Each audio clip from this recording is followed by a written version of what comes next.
Hello, welcome to Maths Digital. My name is Aaron, and today we're starting our new series on T24 programming. We are going to see all the key features of Infobasic, the programming language of T24. Those features such as variables and data types, comments, assignment and comparison operators, arithmetic operations, multi-values, statements, functions, if statement, case statement, loops, labels. And then we move to the most exciting part, which is subroutine and functions. What is the difference between a subroutine and a function? When to use a function, when to use subroutine. And then we are going to see how to work with the files. Suppose you have a requirement to develop a customized report to extract the data from T24 to a CSV or Excel file. How can you achieve that? We cover this. OFS, Open Financial Services, is a module of T24 to post transactions, to view transactions, and then we move to the most advanced topic, template programming. Suppose you have a requirement.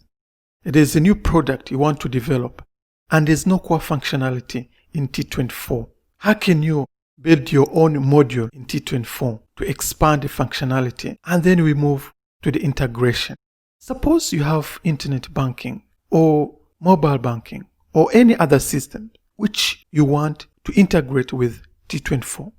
How can you achieve that? We are going to see this. This is a beginner to advanced series.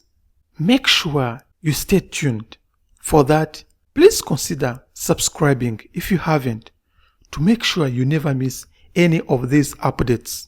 And also make sure you share these videos with the person you think will be interested in T24 programming. I hope you are as excited as I am. We are going to cover the first part, the key features of Infobasic. So we need to know how to work with variables, data types in Infobasic. How to perform simple arithmetic operations, simple operations on strings, on arrays. So without further ado, let's get started. First of all, in Infobasic, we don't have any keywords to declare variables. Keywords like var, let, or whatever. In Infobasic, we don't need to declare variables. You just initialize your variables. And because of that, all variables by default have infinite size. So you don't specify size like int 64 or int 32 or int 8. So data types are assigned during runtime. So if you declare a string, the system will know that this is a string. If it is a number, a float or integer, the system will take care of that. So it will assign a data type during runtime. I'm going to introduce you to my environment. So as you can see here, I'm using VS Code. I'm on Mac, but if you're on Windows, you will be able to follow. VS Code is the same on Windows and on Mac OS or on Linux. On the top is our working area. Here on the bottom, I have a terminal. VS Code has inbuilt terminal. I could use my terminal, but I'll be using the one inbuilt so that I don't jump here and there, but you can use any.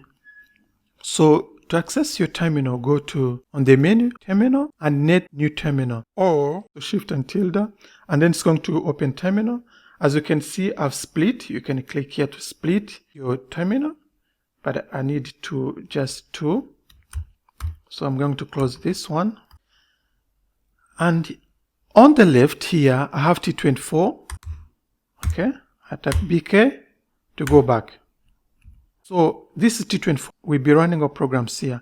And here I'll be able to see what I have on Mac.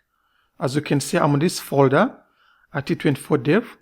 And inside I have all these folders and files. And I've automated my process. So if you remember last time, I was doing copy and paste. So I will write program here in my code editor and then copy to T24. But I've automated this process. Here I have a script. Let me show you the script I've written. This is going to sync what I have here in this folder, training, which is now empty. Whenever I run this script, it's going to copy everything I have in this folder to a shared folder.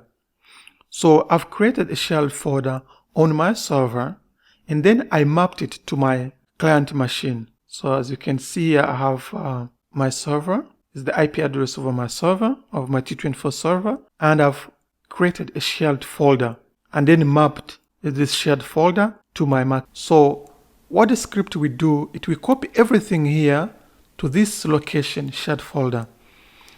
And then on my server, let's see here on T24, I have another script which is called copy. In a shared folder, I have test.txt. It will copy the file. Okay? It will copy a specific file from my shared folder to my working directory on T24, which is mathis.bp. So if you want to see how to set up all these scripts, let me know in the comment. I will show you. Either on Windows or on Mac, I'm pretty comfortable. So let's get started. We are going to create our first program to demonstrate all these capabilities. I think the best name for this would be intro. Okay, let me do that. Here, as you know, we can do this, create a new file, and then we name it intro.b.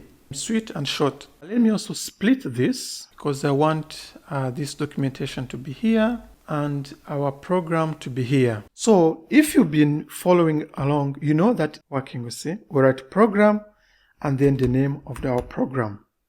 And then for us not to forget, we type end. Okay? And in between here, we put our, what are we going to put here? We're going to put now our instructions, right? For testing purpose, to test if the setup is working, let's just do something like, if you remember, say CRT, let's say, welcome to T24 programming series. Okay, something like this. As you can see, it formats automatically, but that's okay. Last time I was doing this, I will copy and come here to T24. But now, since I have this script, it's going to copy this file intro.b to this volume, to this shared file. Okay? And then I will run my script on T24 server to pick that file and then copy to mathis.bp, which is a working directory. Let's see how this works. Okay? Here I will just type sync. Okay? It's copied. Now, here on just T24, just do copy.cmd. What do I want to copy? I want to copy intro, right? Intro.b, like this. Intro.b copied to mathis.bp, okay? Now, let's see if this worked, okay? Let's open it first to see if really this program has been copied. So we do jet mathis.bp, and then the name of our program is intro.b. Fantastic. But as you can see, we have a problem here. Our program is not properly formatted. If you see this, it is because here we don't have a new line. There are two ways you can fix this. The first one, once it's opened, if you do escape and do F5, it's going to fix our program. So let's see. As you can see, our program is fixed. Now it is properly formatted. But to avoid this in the future, what you need to do, you need to put a new line here. Okay? Now, let's update again our program. We sync, we copy, If you do jade, it's okay. Okay? Now, obviously, we're not going to jade our program on the server. Since we'll be writing here, we'll be just copying and then compile and catalog. So, as you know, to compile, we use basic. So type basic mathis.bp intro.b. Good. Our program has compiled. You don't have any errors. Then you can catalog. Okay. So far, so good. Now, to run our program, as you already know, we type the name of our program. Hit enter. Fantastic. As you can see, we have welcome to T24 programming series. Fantastic. So we are progressing very well. Now, let's see strings. I'll keep this documentation open so that we follow along. Now, let's see how to work with strings in Infobasic. So there are three ways to define strings variables. You can use double quotes, like here we have, or we can use single quote, or we can use backslashes. Okay? Actually, let's delete this. We don't need. We're starting. Okay, we're going to declare variables. Let's call it name, as here we have the name is John Doe. Or let's have a different name. Let's say Ann Smith. Okay, you can put, of course, your name. I don't want to put my name. Okay, Ann Smith. Okay, this is one way. Let's say we declare another variable company. We say, now we use double quote. We say company is, let's say she works for Mathis.io. Mathis.io. And what is the address? Where does she live? We use now backslash. Let's say she lives on 23rd Avenue.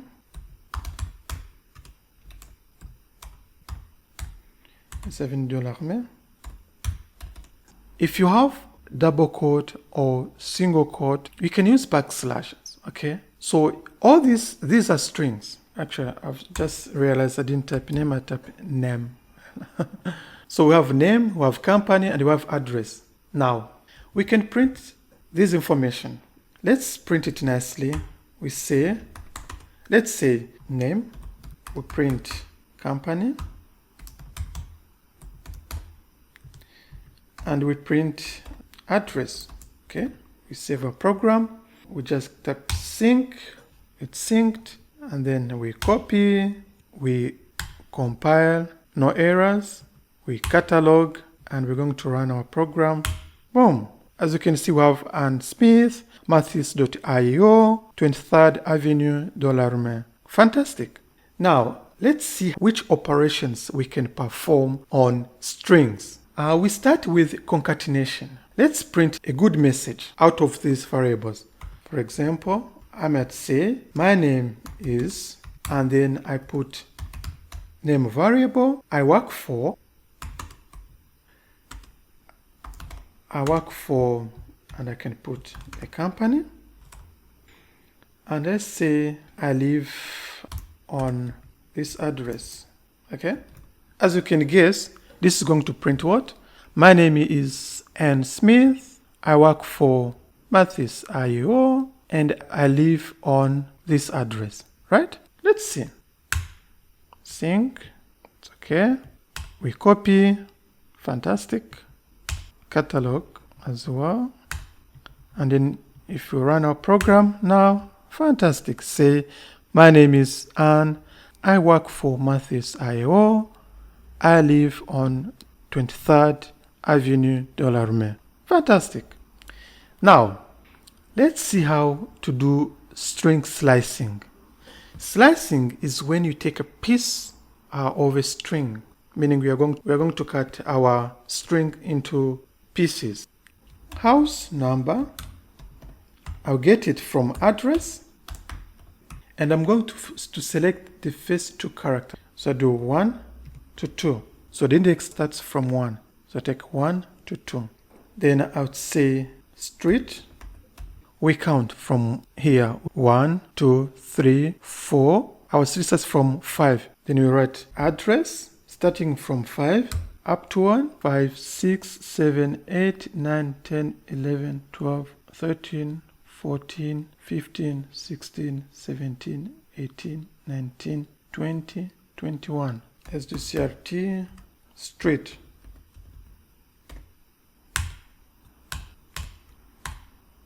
Okay, as you can see, Avenue de l'Armée. So we just grabbed the portion of our string. Now, house number. How do you get that? For that, let's declare another variable, house number, house NO. Now you know. We start from 1 and we take 2, just like this. We copy, we compile, we catalog, and we run. As you can see, we have both a street name and house number. So far, so good. Now, suppose we want to change the name Ann Smith, but Ann Kamatali. Okay? How do you do that? For that, we can say name 1, 2, 3, 4, 5. So we want to replace the last 5 characters with another name, Kamatali. It's an example. Now, if you print our name, what do you think we print? Is it Ann Smith, or is it Kamatali, or is it Ann Kamatali? Guess. Sync, copy, compile, catalog, and run. As you can see, we have now Ann Kamatali. So all the variables in Infobasic, they are mutable. Keep that in mind. So if you do this, you don't need to declare a new variable. We muted name. It was Ann Smith, and now it is Ann Kamatali, as you can see. So this is how you can change the variables. So they are mutable. Okay, let me show you one feature, because I don't want to see all this being printed. If you do CRT at -1, this is going to clear our screen, okay? I'm going to use this because I want to keep all this on the top, but just to print the last message and to clear the screen, okay? I think this is going to be more convenient. Let's sync, let's copy, basic, catalog, and if you run, now as you can see, now we have Ann Kamatali only printed, okay? Because our screen now is cleared, but at least we have more rooms on our screen. Now, let me introduce you to comments. We discuss comments later. Clear screen. Okay.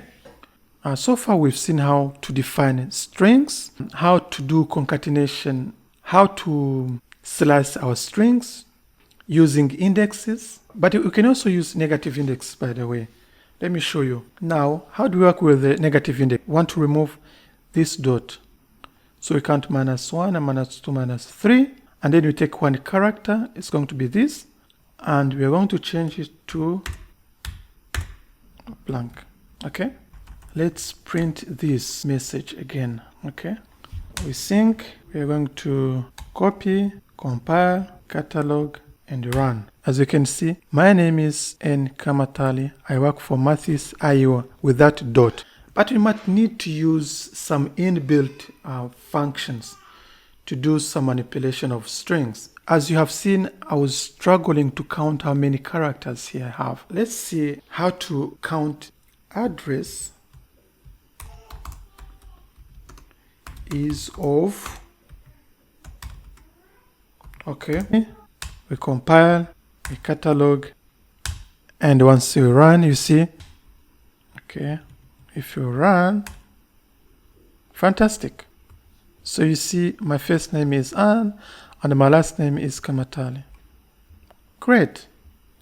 Let's say you want to print the company in uppercase, okay?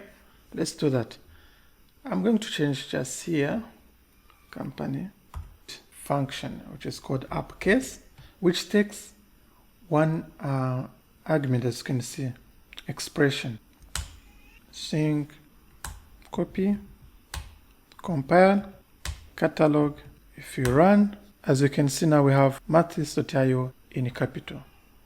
Okay, I leave you to experiment with down case. Maybe let's cover the last one. If you see here, str takes two arguments, expression 1 and expression 2.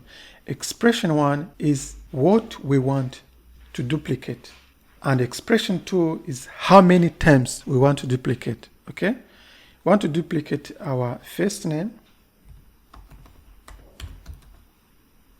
which we don't have. I realized we don't have a first name in as a variable. We've said left 4. Let's take this and create a variable called first name. 4 characters, the first 4 characters of our name. Okay, now we can output here. Okay, now let's print this 3 times. Now you can say first name, first name, and want to print it, let's say 3 times. I don't know, for whichever reason you need to print your name 3 times, but it's for demonstration purpose. Okay, now we copy, compile, catalog, and run. Okay, so you can see we have an 3 times. I think we've covered a lot on strings. To summarize, we've seen how to initialize a strings, either using single quote, double quotes, or backslashes. We've seen how to do concatenation of strings using colon. We have also seen how to do slicing and then change a portion of a string. So how to mutate a string, how to use a substring. You take the initial index till the last index, how to use just one index, which means you take the number of characters from right, to use negative indexes, inbuilt functions to manipulate our strings, such as uppercase. You can use a downcase as well. How to get the length of our strings, how many characters of a string, how we can duplicate strings, how many times we want, and so on. Good. So far, so good. Now, let's move to numbers, okay? To demonstrate the numbers, we have, let's say age, okay? Say age 24, and then salary, let's say 4,000, imaginary number. Okay, she answered this in euro as a salary, okay? Let me introduce to you comments. So let's comment this. To comment, we use star. So star, we don't need this. But I want you to have this for reference, so I'm not going to delete for now. I keep it here. So let's keep our original name as well. Let's comment this. So we keep Anna Smith and then add another message. CRT, we say I earn, say euro, salary at the age of, then you put the age, okay? So this is going to say I earn these euros, this much in euro at this age, okay? So you can concatenate strings and add numbers. So we sync, we copy, compile, catalog. As you can see, my name is Ann Smith. I work for Mathis.io. I earn this much in euro at the age of 24. To show you that this is really a number, do +1, copy. If you run, you see, we have 25 at the age of 25 because we did age +1. So this is a number. So we are going to move to dynamic arrays. Let's create another program, actually. Let's leave this the way it is and create another program. And it's going to combine dynamic arrays and dimension the array. Here is the new file. We call it arrays, okay? .b. As usual, we say it's program and the name is arrays. Quickly we do end. Okay? Arrays.b. Yeah. Then I have to do basic. This.bp. Arrays.b. Okay, successful. No errors. Good news. Then let's catalog. Good. Let's run it. Let's clear our screen. We've seen this. CRT at -1. Hope you remember. Okay. Sync. Copy. Catalog, and then finally we run. Okay. You see, we have some weird characters, question mark here. Let me introduce one function to print this nicely. It's called format, FMT, and then MCP. So this is going to print it nicely. It's going to convert these weird characters to proper delimiters. So we sync, we copy, we compile, we catalog. Now if we run, as you can see, we have John Doe, and this is the delimiter for field. So we have a field, a new field. So we have first field, second field. Suppose you want to get the address, and we know the address is on the second field, right? So we can say CRT or print address. Want to get address from the employee, and then we use this angle brackets. Want the second element, the second field. Let's see. I do compile, catalog, and run. As you can see, the address is 23rd Avenue de la Rome. Now, how do we extract the salary? Let's have this as FM. I think this is better. The company is a field on its own. I'll explain you. Company. They have salary. Okay. So this is a sub-value of company. Okay. We can have another company and another salary. Okay. We copy the basic, do catalog, and then let's run. Okay, as you can see, we have address, we have a company, salary, company 2, and salary. So this is multi-value. Yeah, I recognize this might be confusing, especially if you've seen this for your first time. But don't worry, as we go along, you're going to understand. We have a dedicated topic on multi-value, so we discuss in depth this. I just wanted to give you an idea the multi-value, because multi-value is heavily used in T24. So I will show you how to work with this. So now let's see a simple example. For that, let's grab this. Assume we have an external system, okay?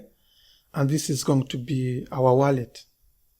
And people can apply loans from their wallet.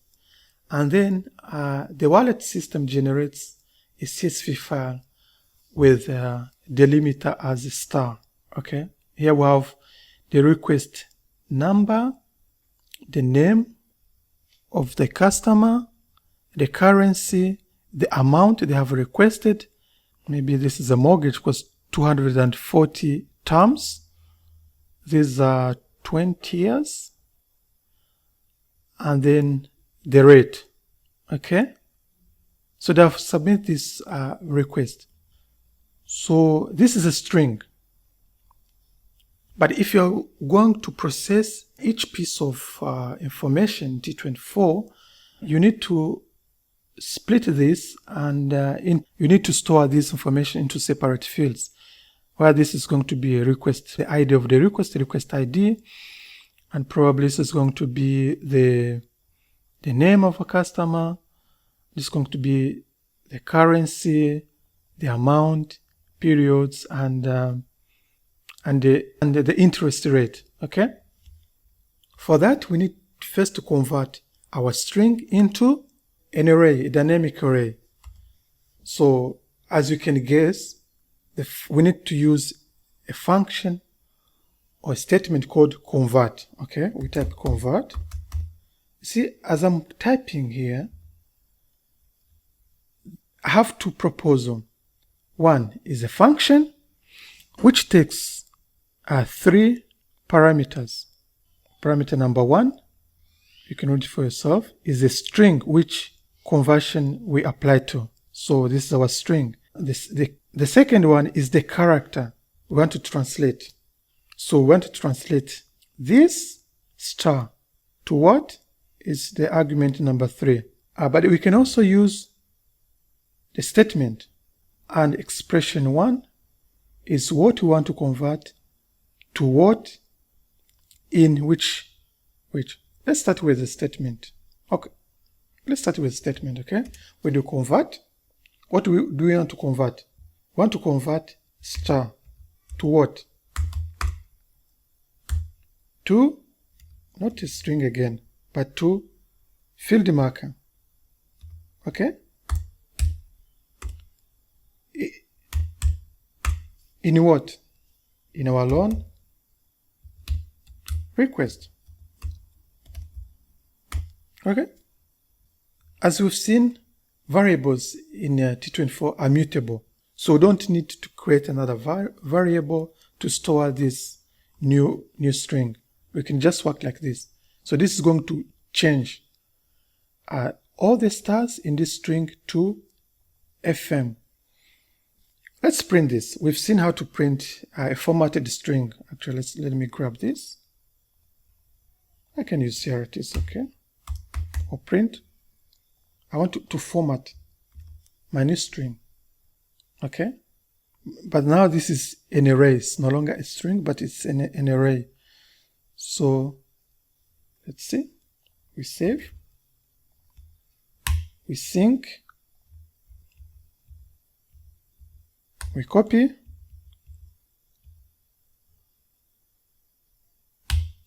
We compile. No errors. Good news. We catalog. And if you run, you see, we have 001, field marker, blah, blah, blah. As you can see, the conversion worked. Now let's print a story. Let's print our story. It's okay. We say customer name is our loan request. Okay.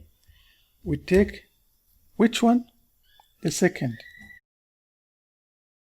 But let's start with the request ID.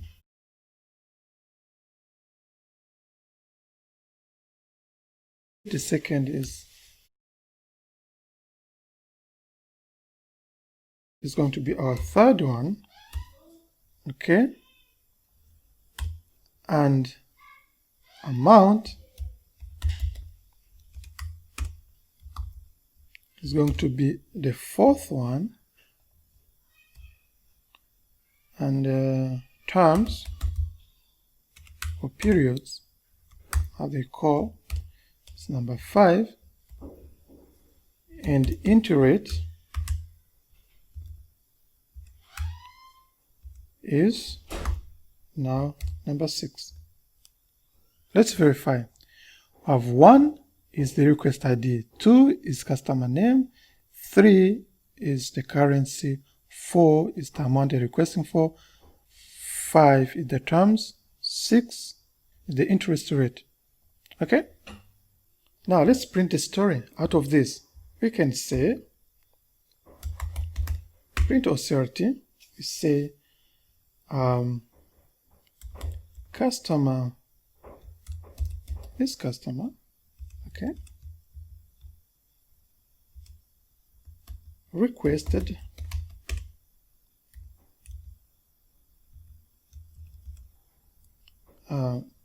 currency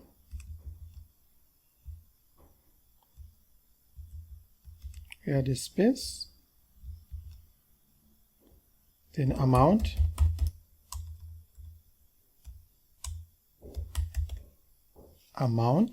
okay, and so we have customer name, we're going to see an requested euro this on interest rate, right? Okay. Now we're going to take our interest rate times 100, because we want to print this in nicely, and we add percentage, okay? For how long? Let's move this a bit.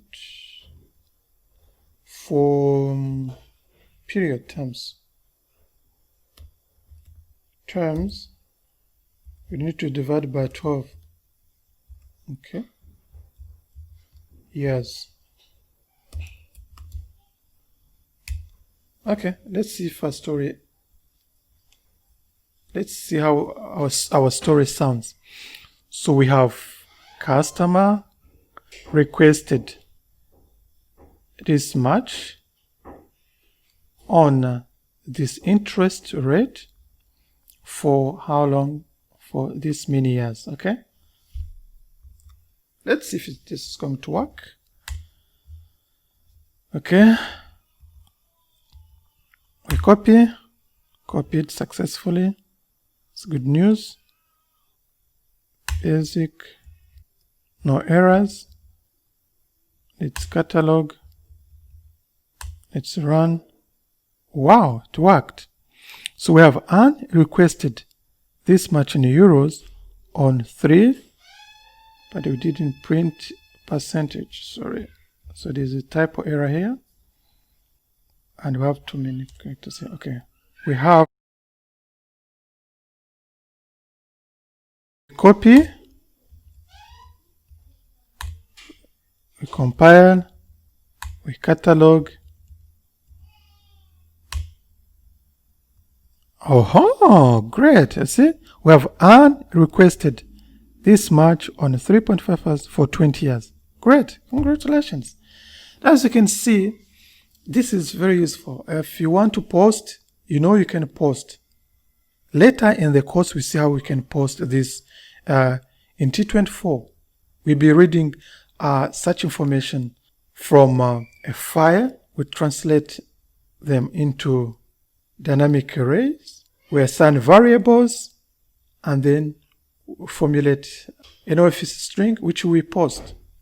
So stay tuned. Now, so far we've seen dynamic arrays, strings, but we still have one topic I think is useful. It's dimensioned arrays. You can think as dimensioned array as matrix vectors. So you can have multi-dimensioned array. Let's take a mathematical example now. Okay, program is becoming huge. So suppose we want to create a matrix. Okay, so a matrix has number of rows. Let's say we want to have 2 rows and 3 columns. Okay, you can think of this matrix 3 like we have 1, we have 2, we have 3, we have 4, 5, and 6. So this is a matrix, 2 rows and 3 columns. Okay, we create this one. Now dimensioned array, you see, let's put a comment here.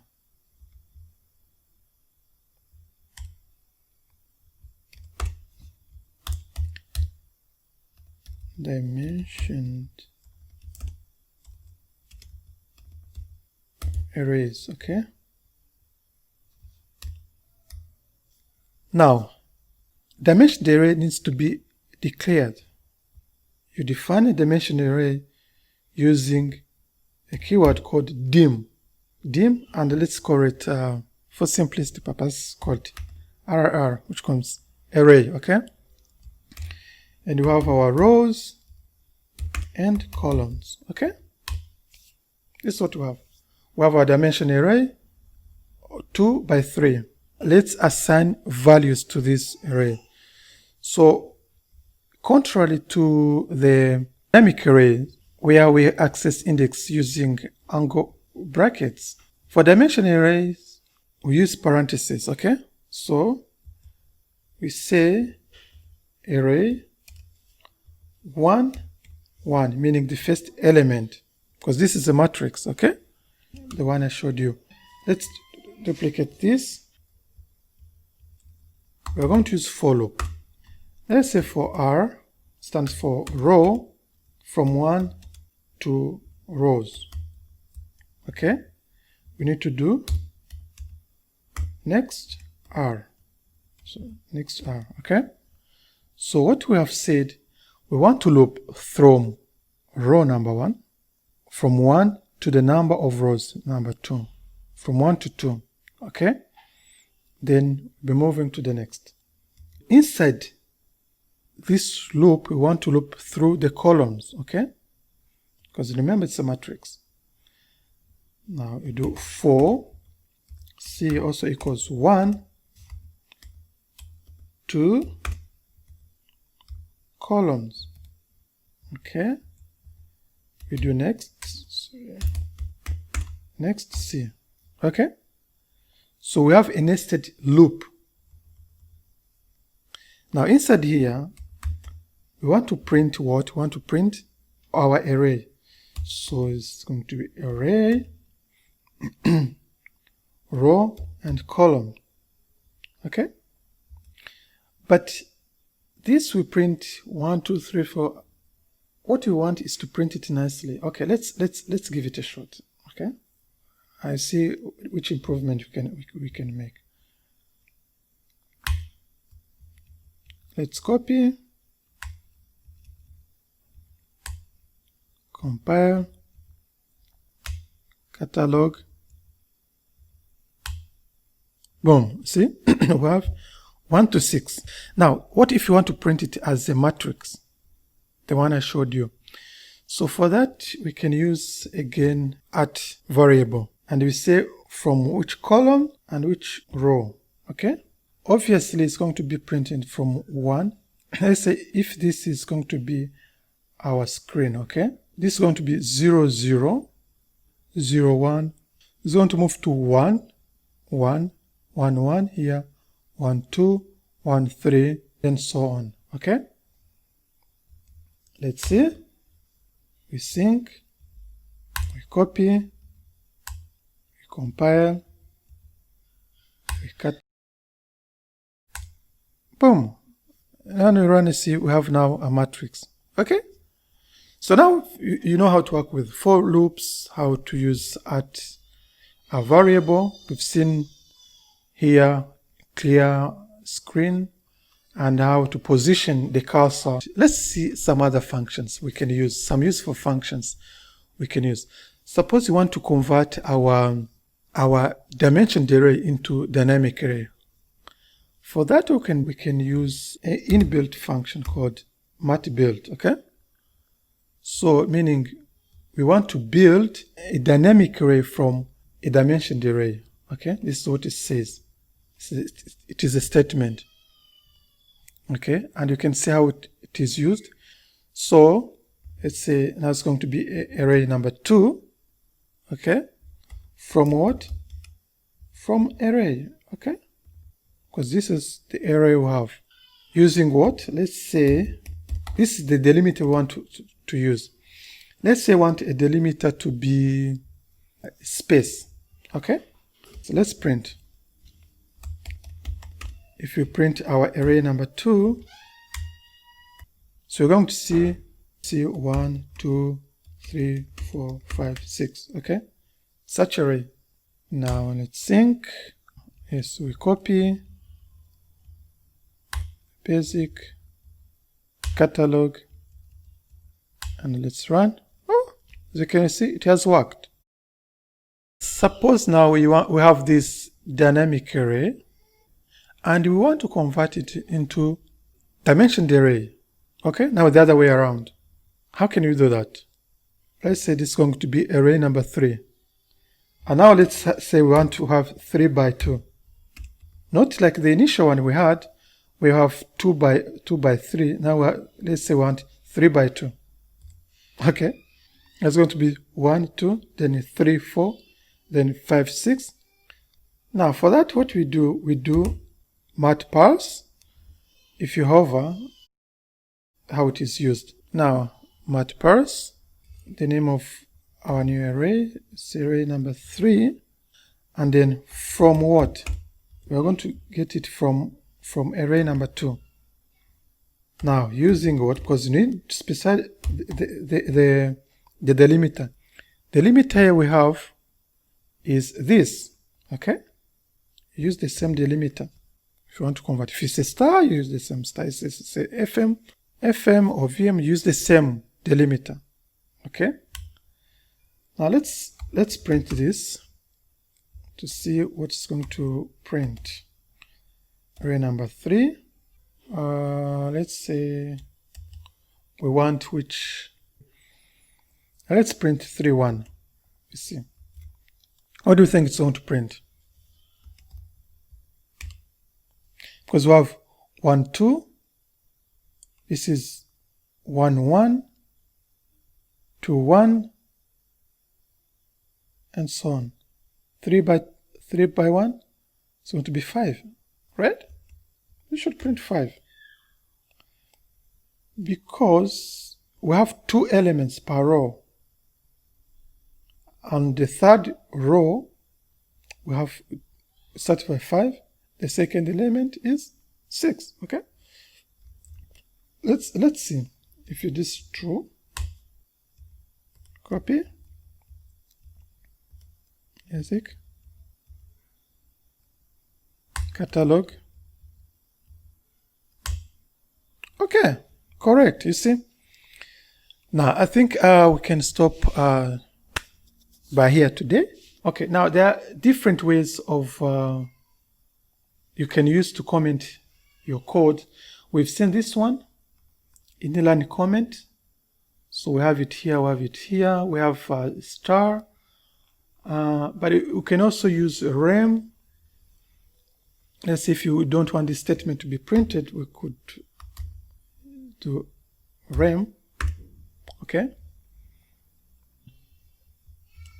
Do this as a comment. We can comment like this. This is a comment, and this is also a comment, and these are comments as well. It's another way of doing comments, okay? You can also use rem. You can say this is also a comment, okay? But the editor is not treating this as a comment, so it's not widely used in Infobasic. But a rem, a star, all these are comment. Okay, so these are different ways of commenting your code. So to make sure I didn't screw up anything, let's sync. We copy basic.